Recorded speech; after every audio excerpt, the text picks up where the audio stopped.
This is the WJW podcast, brought to you by the Washington Jewish Week and Mid-Atlantic Media. Welcome to the WJW podcast. I'm your host, Aaron Trudler. I'm joined today by Ambassador John Bolton. He's a former national security advisor and a former U.S. ambassador to the United Nations.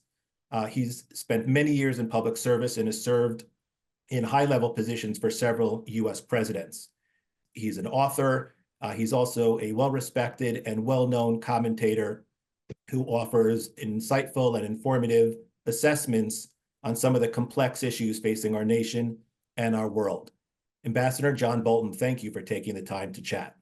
Well, thanks for having me. Glad to be with you. Thank you. Let's start off with Syria.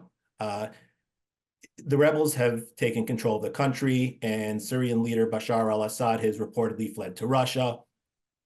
There's a lot of turmoil in this rapidly evolving situation. These changes that we're seeing unfold in front of our very eyes definitely have implications for Israel, Iran, and the United States, and it seems like the whole world is watching to see what happens next. Curious to get your thoughts on the situation. What does it all mean, and what can we expect moving forward? Well, I think the first thing is nobody saw this coming. At least I haven't heard anybody claim that they anticipated this, that they thought it would happen with any idea of the timing, which may mean that collectively our intelligence services have missed yet another very significant event. I don't think we can say that definitively, but I certainly have heard only expressions of stunned surprise across the board. Including by some of our adversaries. One of Vladimir Putin's quickest reactions was to sack the Russian general in charge of their forces there, not exactly a sign that he was happy with the way things were going.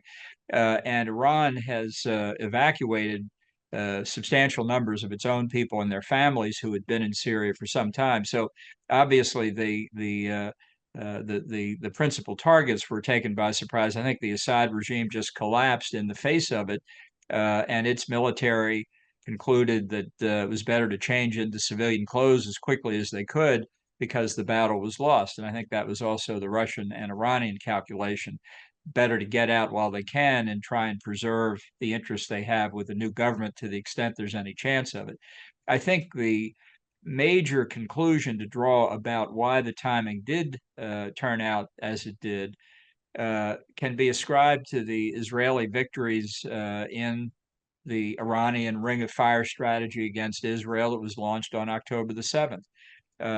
Hamas substantially dismembered, Hezbollah well on the way to being substantially dismembered, Iran's air defenses stripped away, and significant attacks not only on the ballistic missile program, but at least according to some press reports on one aspect of the nuclear program. I think people need to recognize that the rebels, the opposition in Syria, wanted to take advantage of it. It is possible that Turkey is involved in that calculus one way or another. It certainly could have stopped the offensive if it wanted to. In my view, I believe we will learn they were actually involved in it, supplying logistics and perhaps other support. So we don't know what the new regime will look like, but its major component, HTS, is a Sunni extremist group, really an offshoot of Al-Qaeda. It could be an ISIS government. We don't know. The good news is now this is another substantial blow to Iran by cutting off the land route potentially from Iran to Hezbollah in Lebanon. That may be the final straw for Hezbollah. I mean, this may be a major contributing factor to eliminating Hezbollah entirely. How to deal with Iran remains the question. I still think the only lasting peace and security in the Middle East is going to come when that regime is replaced, and I hope that's still on the table. The immediate concern now in Syria is finding out exactly what this new regime is going to look like, and whether it will be terrorist or whether they've undergone a conversion. Hope springs eternal, but we need to be realistic about it. And I think we have to face the prospect that there's not going to be a return to a unitary Syrian state for some time. That has its own risks and dangers. On balance, the fall of Assad is good news, but it's not unmixed. Okay, let's stay on the topic of Iran for a moment, if we could. In a general sense, we're all very much aware of the fact of Iran's deep hatred for the state of Israel. We know about its state-sponsored of terrorism, which you alluded to through its proxies. We also know very much about its pursuit of nuclear capability. You've been highly critical of the 2015 Iran nuclear deal, and you've expressed strong opposition to the United States re-entering that agreement. We just heard reports recently that Iran is dramatically accelerating its enrichment of uranium to up to 60% purity, which is close to the 90% level that is weapons grade.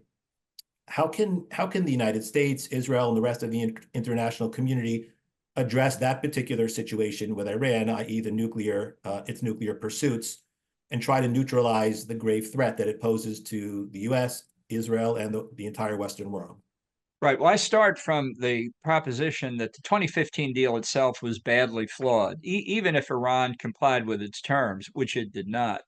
By allowing Iran any uranium enrichment capability at all, we were sowing the seeds for problems that are now emerging. The Gulf Arab states, many of whom also want to build nuclear reactors, and other countries around the world, uh, have to license nuclear technology for civil nuclear purposes from the United States because we're the source of most of it, whether it's United States companies or others involved. They're licensing our technology. And the best form of license we give is that the country that accepts it has to commit not to enrich its own uranium and not to reprocess plutonium from spent fuel. So our friends in the Gulf uh, uh, and other countries say, you won't let us enrich uranium. You're good friends, and you're allowing Iran to enrich uranium. Why would you do that? Why would you give them the technological expertise, the infrastructure to do significant enrichment when you won't trust us with it? The only answer from the proponents of the 2015 deal is, well, there wouldn't have been a deal without it. But that is its own self-fulfilling prophecy. And what Iran has done in its recent moves toward more weapons grade enriched uranium and near weapons grade was entirely predictable. And in fact, what we don't know about Iran's program really is more than we do know. We don't know how much cooperation they've engaged in with North Korea on uranium enrichment over the years, or on weaponization, the key element once you get weapons grade uranium to form it into a weapon. The cooperation between North Korea and Iran goes back a long way, and I think will continue as long as the current regime is in power. You can't trust the regime, and we have to be humble about what we know. I mean, people talk about what Iran's uranium enrichment status is with the confidence that they're talking about the stock market. Well, it went down 50 points yesterday, up 50 points the day before. The fact is that on weaponization in particular, the International Atomic Energy Agency has never seen the locations where the weaponization work is underway.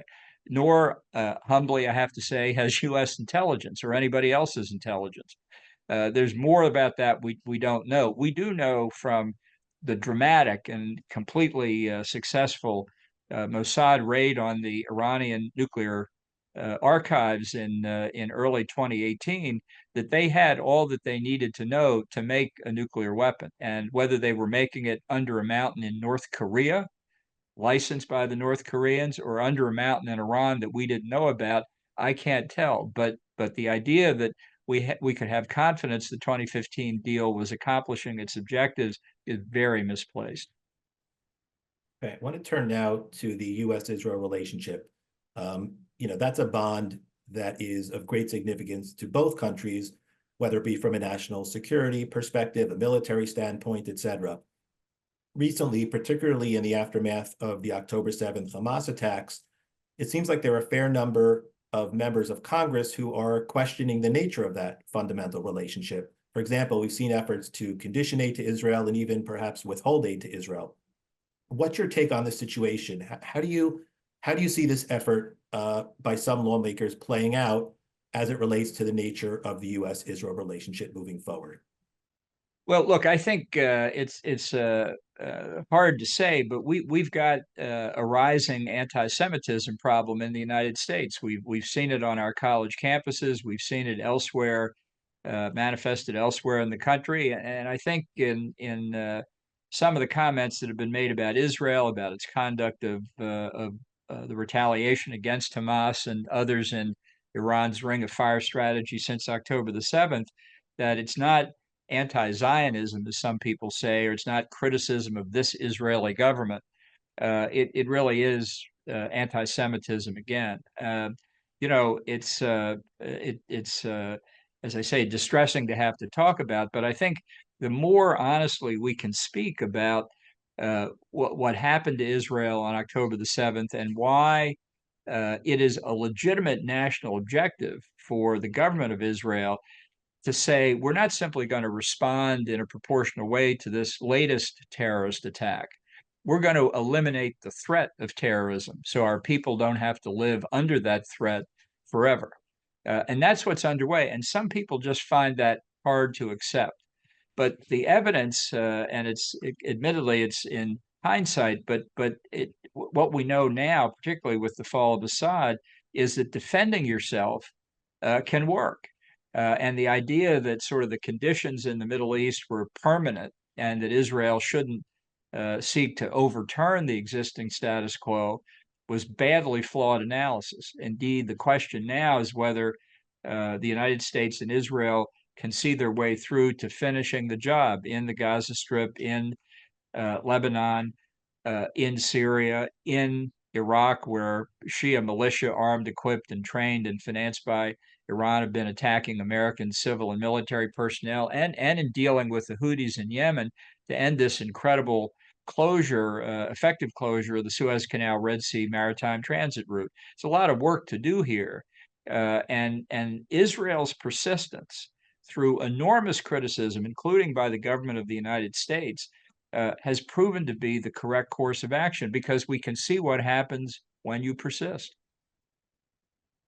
Staying on the topic of Israel and some of the battles it's facing these days, we know about the battle that it's waging against its enemies on the battlefield, but it also seems that simultaneously Israel is waging battle in the international community and in the court of public opinion. The International Criminal Court and the International Court of Justice appear to have Israel in their crosshairs, and an institution that you're intimately familiar with, the United Nations, seemingly never passes up an opportunity to criticize Israel, even while it seemingly ignores egregious human rights violations from countries such as Iran, Syria, North Korea, and Russia.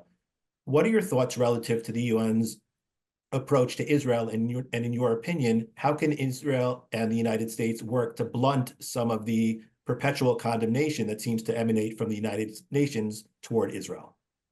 I think collectively we've kind of been asleep at the switch for 20 years or so. We thought maybe some of these battles had been won, and our communications strategy, strategic communications, as it's sometimes called, has not been up to the job, and we've been taken aback by how readily university students accept that Israel is the oppressor and Palestinians are the oppressed, and therefore what the oppressed do is always acceptable. Um, I think that's a much larger picture that beyond the current situation in the past year plus of what Israel's experienced. But the lesson we should learn, and I think we are learning it, is you can't take people's attitudes for granted, and there's a lot of work to do to correct misimpressions that have been generated for years, not beginning October 7th, but the basis for that was laid years before. As far as the International Criminal Court and the United Nations are concerned, I thought in 1991, when I was serving in the George H.W. Bush administration, and we repealed the infamous Zionism is racism resolution, that we had turned a corner, and it had taken a lot of work in Israel and the United States to get that resolution reversed, but unfortunately it didn't accomplish much. We saw really a serious effort to reenact Zionism as racism as early as the few years right after 9/11, which shows how limited the the effect was. We saw the Human Rights Commission replaced by a new Human Rights Council in 2006. And I can say with great confidence, the Human Rights Council is just as bad as its predecessor was. We went through a lot of agony and really nothing's changed. And as far as the International Criminal Court, I've been writing for 25 years. It's an illegitimate institution. And my proudest day of all my government service was the day in George W. Bush's administration when I unsigned the U.S. signature from the underlying treaty that created the court. But our common view on these things just underlines how much work there is to do to explain to others why we hold these views. And the International Criminal Court looks and talks like a court, but it's not. It's fake. It's a phony court, and we have to make that explanation. So for those who deal in strategic communications, they've got a lot of work to do, and I think it requires people acknowledging that, as I say, we have failed collectively. We weren't doing our jobs. We should have been better prepared for this, and we should have done a better job over the past year. People have tried very hard. I'm not criticizing anybody. It just turned out the problem, the negative impressions, the misinformation were much greater than we anticipated. I want to turn at this time to domestic affairs. Looking ahead to a second Trump presidency, there's been a lot of discussion around some of the president-elect's cabinet picks. You've questioned the character and moral fitness of Tulsi Gabbard, who the president-elect has nominated for Director of National Intelligence as it relates to that highly sensitive position. There have also been a lot of questions surrounding President-elect Trump's pick for Secretary of Defense, Pete Hegseth, and then there are also a number of other critical cabinet picks in the equation, Senator Marco Rubio for Secretary of State, and we know that he's nominated former Governor Mike Huckabee to serve as ambassador to Israel. Having served in President Trump's cabinet, you've expressed in the past some concerns about his knowledge and understanding of international relations and international affairs. I'm curious to get your take on some of the president-elect's cabinet picks for some of these key roles. And in your opinion, what do some of these picks mean relative to the state of Israel? Well, I think in terms of qualification, the selections announced so far cover the whole spectrum. Some are qualified very clearly, some are totally unqualified. What I worry about is the common theme that the president is seeking yes men and yes women to advise him. There's no dispute. The president's the ultimate decision maker. Everybody understands that, but he benefits, even in a government consisting of people who are entirely in accord with him philosophically, from different perspectives on priorities, on timing, on tactics, on a whole range of things. And simply saying, well, the president said he wants to do X and accepting it without saying, but Mr. President, have you considered this information? Have you considered this alternative? Means advisors are not doing their job. So I think that's a subject for the confirmation hearings, how people see their jobs.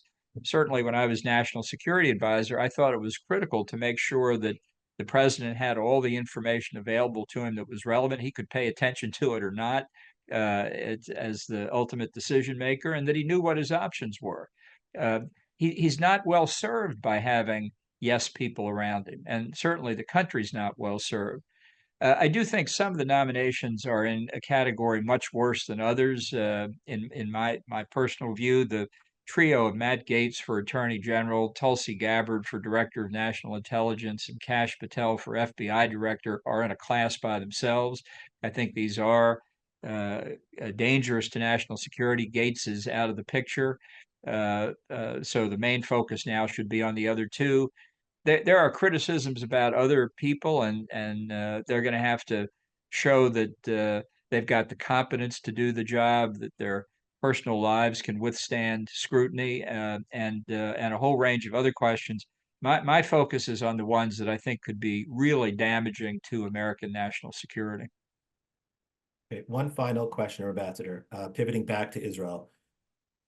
So we touched briefly upon Israel and Hezbollah, and with the ceasefire agreement that was recently reached in Lebanon relative to that conflict, the attention seems to have shifted back to Gaza, and there's a lot of discussion about the status of Israel's battle with Hamas in Gaza. and whether or not there can be some sort of an agreement relating to potentially an end to the conflict there. As part of assessing that situation, we of course have to be mindful of the fact that there's still approximately 100 hostages being held, some of whom unfortunately have already lost their lives. How do you see Israel's conflict with Hamas playing out at this stage, and how does the predicament of the hostages fit into that situation and assessment? Well, the hostages are obviously a matter of completely legitimate concern. I think the sad truth may be that not many are still alive, and I think we'll know when the conflict is over. But I think Hamas once again was negotiating in bad faith by holding out the prospect that it had 100 hostages to release. I just don't think that was true, and it never bothered to tell Israel or the International Red Cross or anybody else how many were actually alive. This is what I think the real focus ought to be, and I think it's not only for the people of Israel, but for the residents of Gaza too. They will never have a chance of a free life until the cloud of Hamas has been removed. As long as the prospect of Hamas coming back into power exists, they will be intimidated. And they won't be able to get it out of their minds. And it could end up being a self-fulfilling prophecy. I would say much the same for the people of Lebanon and Hezbollah. It's only when people break free of the terrible feeling that they're burdened with Hezbollah or Hamas, respectively, forever, that they will begin to think what the alternatives are. So this is not in any sense directed against the legitimate civilian populations of Gaza, the West Bank, or Lebanon, or anywhere else. It's directed against the terrorists themselves. This is a perfect place where I think supporters of what Israel's objectives are have not made the case as effectively as we need to explain to people why we're doing this. When the U.S. was attacked in World War II, we didn't stop after we had proportionally responded to Pearl Harbor. We eliminated the threats of our enemies. It is a legitimate objective. Our approach in World War II was unconditional surrender, and I don't see why that shouldn't be Israel's posture here for the people of Israel, but also for the people of Gaza and Lebanon who have not shown the ability on their own hook to get these terrorists off their back. We're in prospect that that can happen, and that is a worthy and legitimate objective. Thank you so much for taking the time to chat. I really appreciate it. I'm glad to be with you. Thank you.